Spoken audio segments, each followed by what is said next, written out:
M5 嚟到第6代，超過30年啦。咁呢一代嘅轉變係幾大嘅變動嚟㗎，因為佢今次係有4驅嘅模式揀嘅。咁當然你聽到4驅可能唔係啩？但係佢有2驅嘅模式俾你揀嘅，一樣有嘅。咁另外就係馬力去到600匹都幾驚人㗎啦已經。咁波箱就用翻 Steptronic 自動波箱。咁我今日喺葡萄牙咧就係喺山路試一試啦，亦都喺賽道嗰度試一試。希望佢哋俾我哋用2驅喺賽道度甩下玩下啦。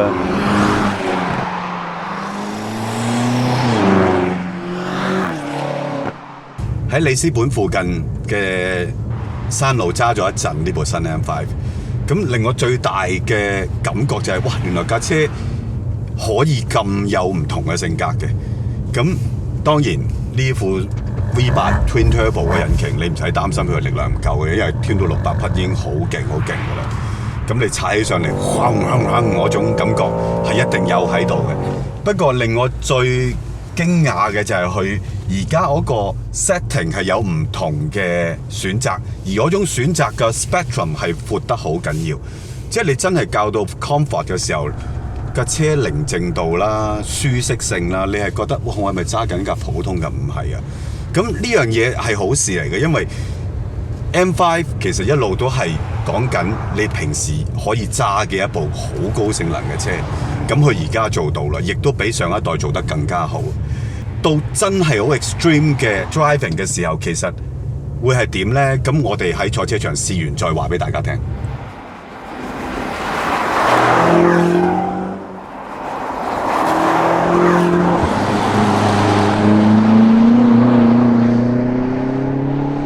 喺呢個賽車場揸新嘅 M5 咧，揸咗6個圈，頭3個圈咧都係普通嘅 4-wheel drive mode， 後3個圈咧就係 4-wheel drive sport， 但係咧後驅咧就冇得用啊，因為唔俾用，咁亦都時間好趕啦，冇時間再試多次啦。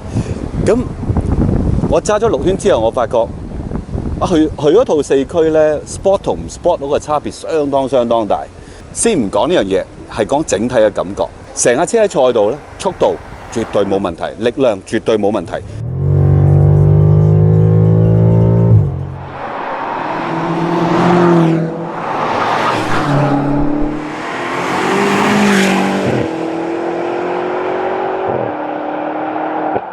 唯一你可能會覺得，或者我覺得啦嚇，就係佢喺車廂裏邊真係實在太安靜。我有時候唔係好聽到佢嘅引擎去到高轉、去到紅區嘅聲音嘅，所以我成日都 miss 咗個轉波嘅時機。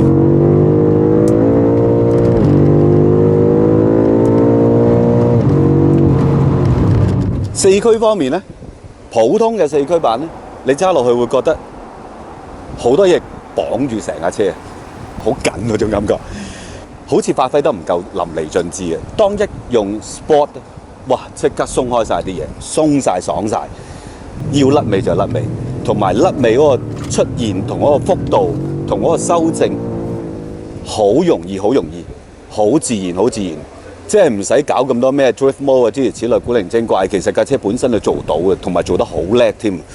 有一個問題就係4驅嘅 M5 會唔會令到佢揸起上嚟嘅感覺好論盡，或者你成日同個軚盤搏鬥咧喺賽道上面？我可以話俾你聽，呢架揸起上嚟係超級輕盈，比我喺馬路上揸更輕盈。同軚盤嘅感覺，我唔係好覺得佢係一種4驅嘅跑車嚟嘅。我試完今次新嘅 M5，其實我幾大驚喜嘅。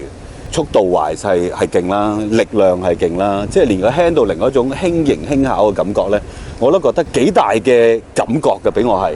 所以我覺得呢部車都相當值得再試多一次。